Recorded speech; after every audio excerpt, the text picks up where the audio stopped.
My name is Sarah Thompson. I am 35 years old. 7 years ago, my family lied about my niece's condition to conceal their plan to rob me of the inheritance. Now I sit in the emergency room in suburban Charlotte as my 9-year-old niece breaks 7 years of silence to reveal my family tried to poison me with the tea they gave me yesterday at the family gathering. The revelation hits me hard, and the doctors are running tests on the sample I brought. I decide then and there that I will not let my family destroy me without a fight. If you have ever felt your own family plotting behind your back, like this, hit that like button and tell me in the comments what city you are watching from. Your stories keep me going. Let me take you back to how I ended up in that hospital with my world collapsing around me. It started 4 days earlier, in the quiet middle-class neighborhood, where I had lived my whole life in suburban Charlotte, North Carolina. I worked as an accountant at a mid-sized firm downtown, the kind of job that kept spreadsheets balanced, and my life feeling steady, after years of family chaos. My therapist always said I use numbers to create order, and she was probably right. That particular afternoon, I was at home reviewing some client files when my phone rang.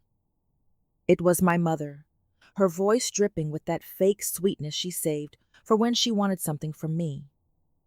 "Sarah," she said, "we need you to come over right away.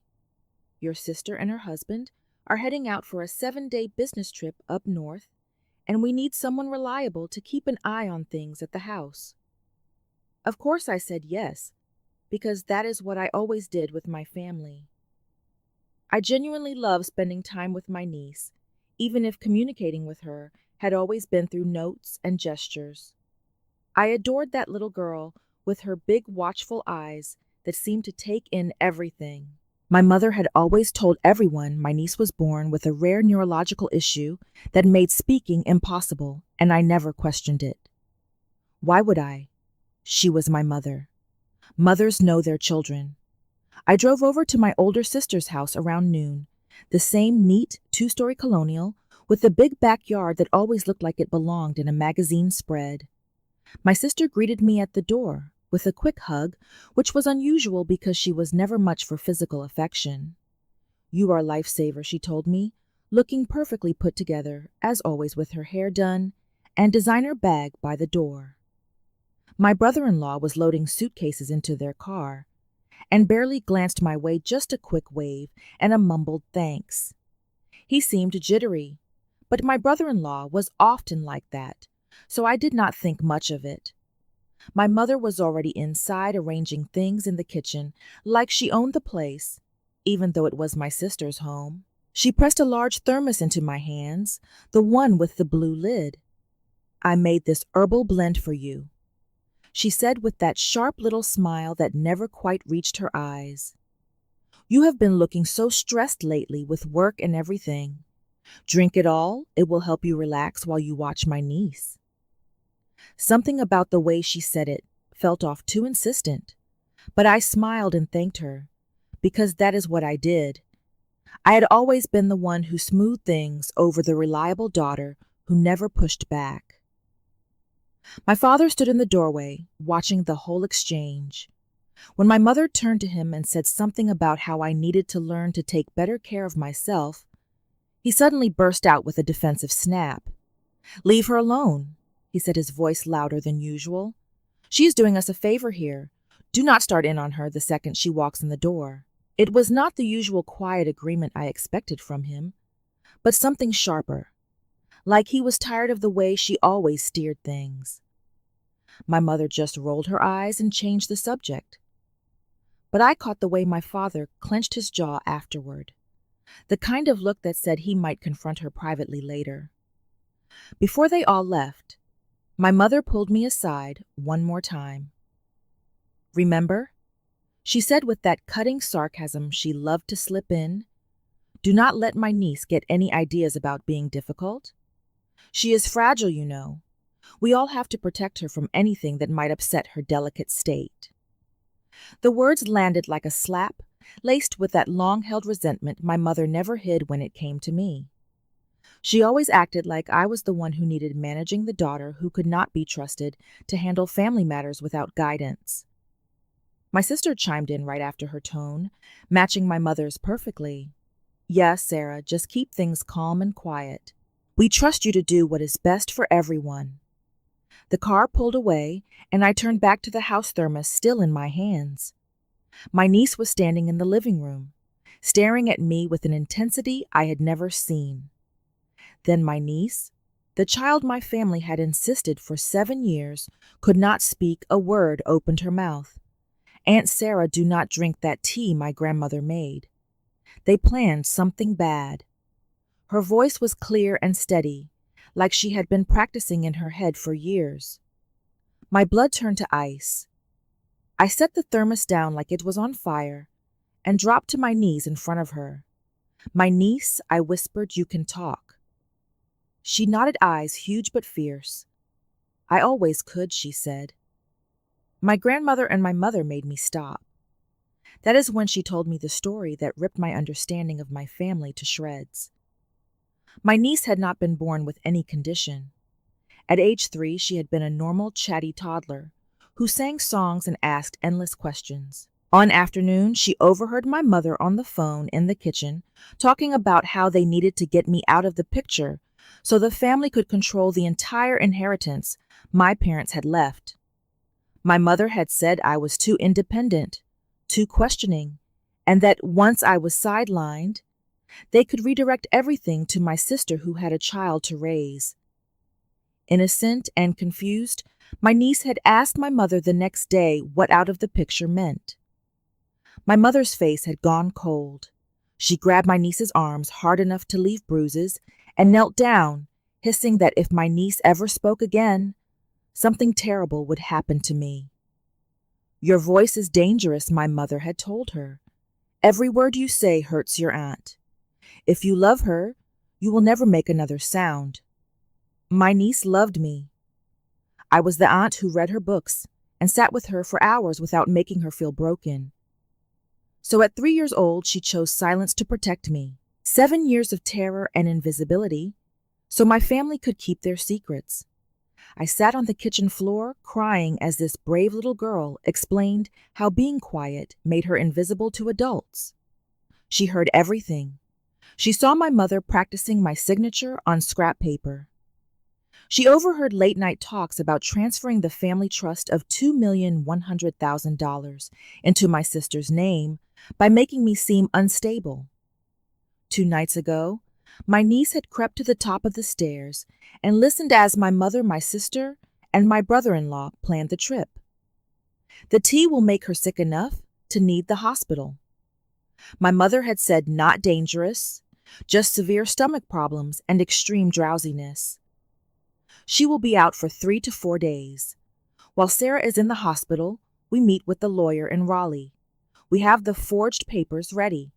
By the time she recovers, it is done. My mother had been the one driving it all, using that vicious sarcasm to keep everyone in line. She had even written notes about my supposed mental health issues, building a paper trail to paint me as unreliable if I ever fought back. My sister followed her lead, perfectly adding her own jabs about how I had always been the dramatic one who could not handle responsibility.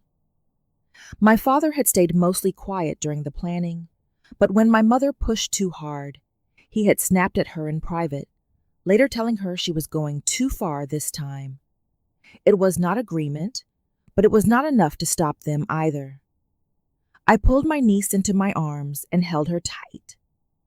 You saved me, I whispered. You know that, right? She hugged me back, small arms fierce. I could not let them hurt you anymore, she said. That is when I knew I had to act fast. The first call I made was to my best friend, Lauren Brooks. Lauren and I had met in college. She went into nursing while I went into accounting, but we stayed close. She answered on the second ring and heard the panic in my voice. I need you at my sister's house right now, I told her. Something happened, and I cannot explain it over the phone. She did not ask questions. She was there in 30 minutes, still in her scrubs. When I told her everything, including my niece's sudden voice, and the T. Lauren went pale, but sprang into action. "First, we need to test that tea," she said. "I know someone at the hospital lab who can run it tonight." She took a sample carefully and sealed it. Then we searched the home office for more evidence. My niece knew the code to the locked drawer because she had watched my mother use it countless times. Inside, we found forged bank authorization forms, statements showing $280,000 already siphoned in small amounts over the last 14 months, and printed emails with a lawyer in Raleigh named Thomas Lang discussing an emergency transfer. There were also pages of notes in my mother's handwriting detailing my supposed erratic behavior and depression, all fabrications to make me look unfit. Lauren photographed everything. "This is premeditated," she said grimly. "Your mother has been planning this for over a year." My accountant brain kicked in, organizing dates and patterns. Numbers do not lie, and these told a clear story of betrayal. Lauren's lab contact buzzed back with results a few hours later. The tea contained a concentrated mix of a powerful laxative and sedative herb, not lethal, but enough to leave me violently ill and barely conscious for 3 to 4 days. Exactly what my mother had planned. While Lauren worked on tracking my brother-in-law's social media for location proof, I called my lawyer friend, Justin Hale. He was an assistant prosecutor, and when I explained, he went quiet for a long moment. "This is fraud, forgery, attempted poisoning, and psychological abuse of a child," he said. "I will coordinate with local police and the FBI since it crosses state lines." Justin warned me to keep pretending everything was normal so my family would not get spooked. I had to send weak texts about being sick and needing rest. Each message I typed felt like swallowing glass, but I did it. 2 hours later, my phone buzzed with a reply from my sister. "Oh no, hope you feel better soon," she wrote with a little emoji. "Do not worry about my niece. The neighbor, Mrs. Evelyn Grant, can help." My mother followed up with her own text laced with that familiar sarcasm dripping through every word. "See, I told you the tea would help you relax. Rest up, dear. We will be back before you know it." The casual cruelty made my stomach turn. That night, Lauren came back with her husband Mark, who worked in IT, and helped us dig even deeper into digital trails. We discovered my brother-in-law had posted another photo from Raleigh confirming they were exactly where my niece had warned they would be. My niece sat beside us the whole time, speaking more freely now that the silence was broken. She told us additional details she had overheard over the years, including how my mother had pressured my father during my grandmother's final months to redirect more of the family assets. My niece's small voice cracked a little when she described my mother saying I was too independent and would just waste the money on my own life instead of contributing to the family. It was another tense moment because right as she finished, my phone buzzed with a new text from my mother. This one was longer and laced with even sharper contempt. "I hope you are not letting my niece get any strange ideas while we are gone," she wrote. "She is fragile, remember? Do not fill her head with nonsense, or I will have to step in when we return." The threat hung there, and I knew she suspected I was not as sick as I claimed. The following morning, Justin arranged everything for the sting at the lawyer's office in Raleigh. He set up a secure video feed so I could watch from my sister's living room with my niece on one side and Lauren on the other. Detective Carlos Ramirez from the local police department joined us remotely to coordinate, and Melissa Harper, the family court advocate, was on the line to ensure my niece's statement was handled properly for any custody considerations. We watched as my sister and my brother-in-law walked into the professional building, looking confident, my sister carrying the leather folder full of forged papers. My mother was not physically there, but she had been directing every detail through calls, and her influence felt like it was in the room with them. Through the feed, I saw the lawyer Thomas Lang at the head of the table with two plainclothes detectives already waiting. My sister sat down smoothly, crossing her legs and folding her hands as if she owned the moment. "Of course I can help with any questions," she said in that honey-sweet tone my mother had taught her. But the detectives did not smile back. They laid out the forged signatures side by side with my real ones, then placed the bank statements showing $280,000 siphoned in small increments over 14 months. My sister tried to brazen it out with the same cutting sarcasm my mother always used.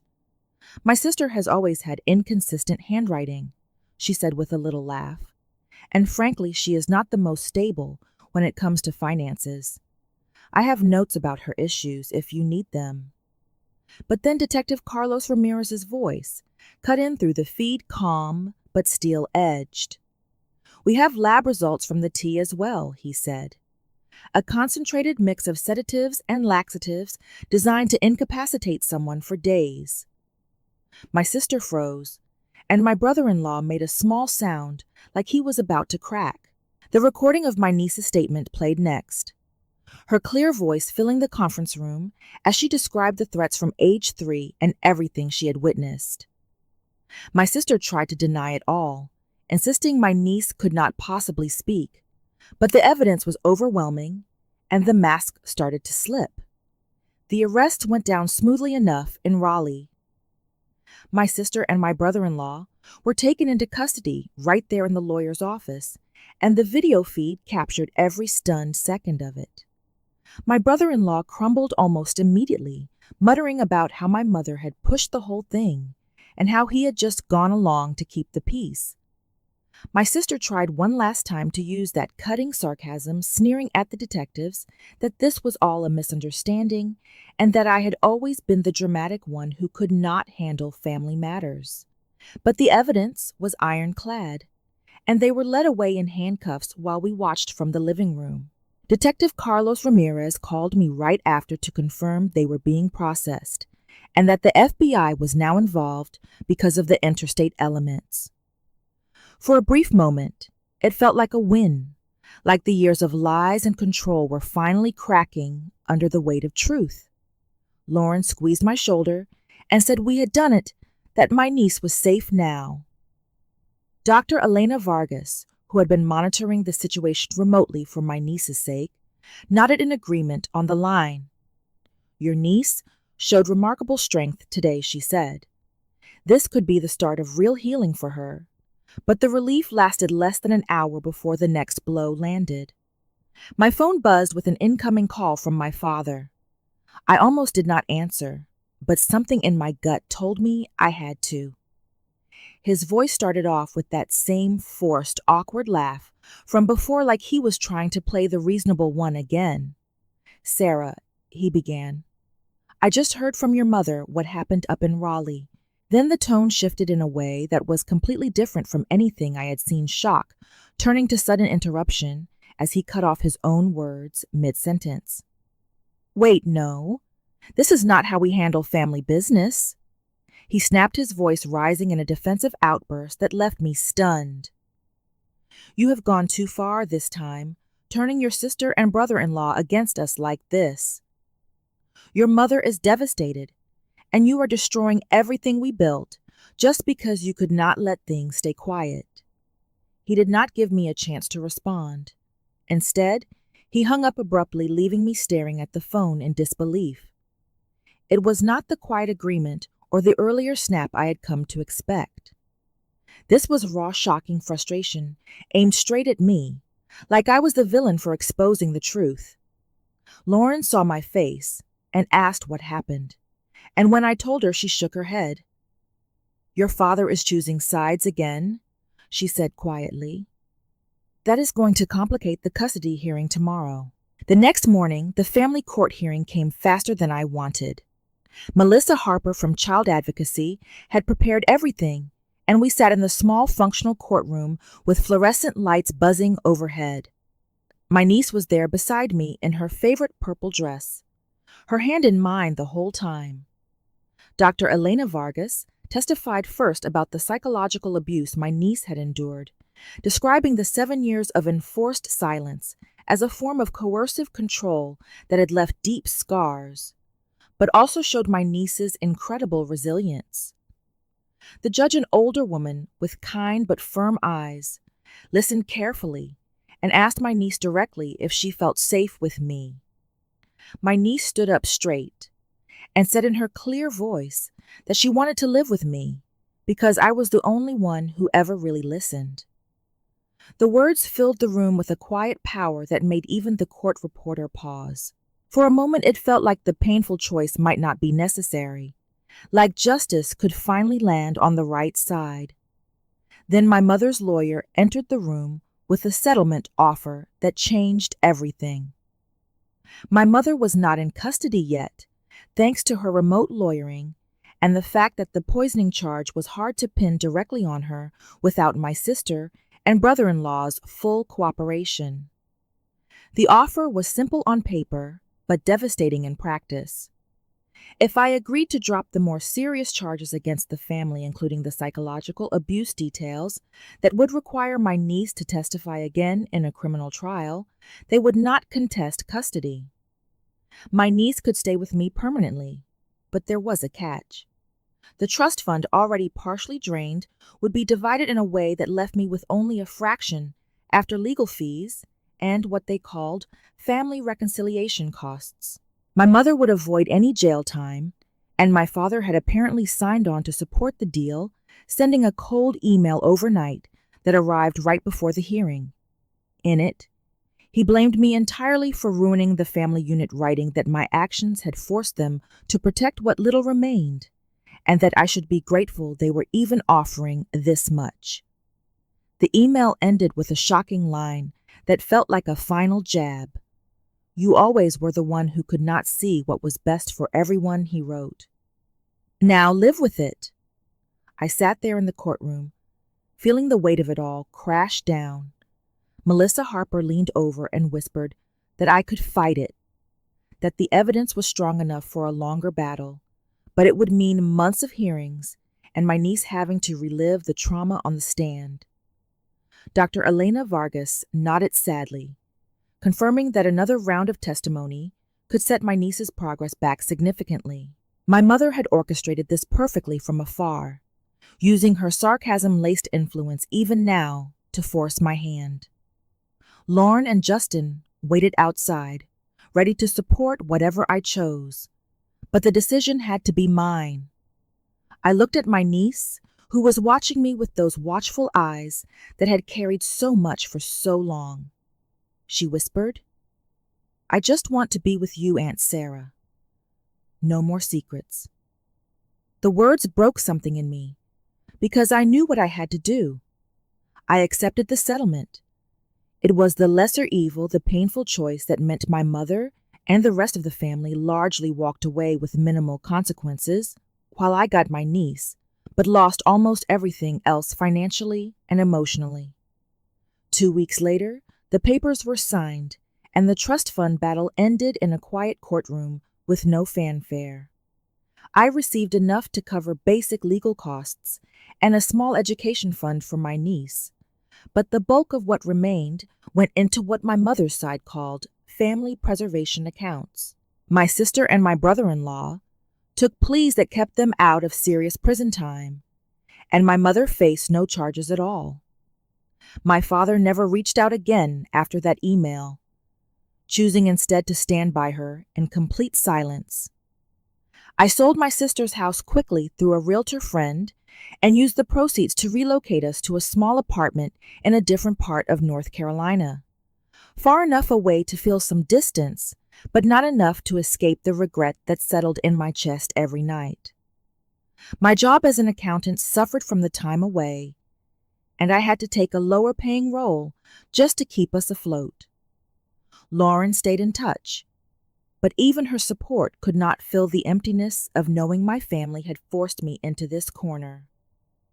My niece started therapy with Dr. Elena Vargas twice a week, and the good days outnumbered the bad ones as she slowly filled our new home with dinosaur facts and stories about waffle castles she dreamed up.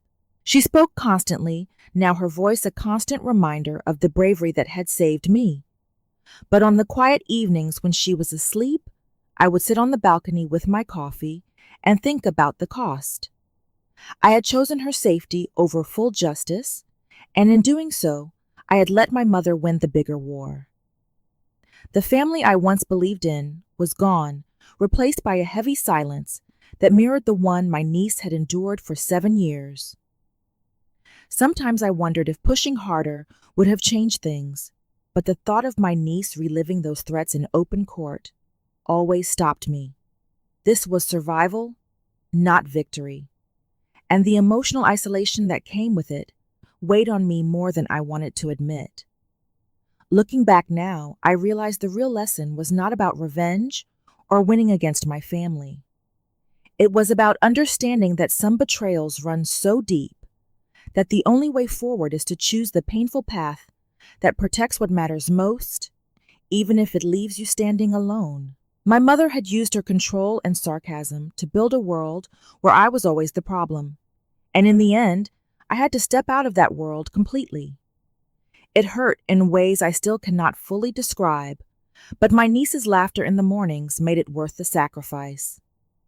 Family is not supposed to feel like this, full of secrets and forced choices that break you a little more each time. Yet here we are, building something new from the pieces they left behind.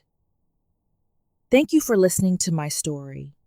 If you have ever had to make a heartbreaking choice to protect someone you love from your own family, even when it meant losing almost everything else, tell me in the comments what that moment felt like for you.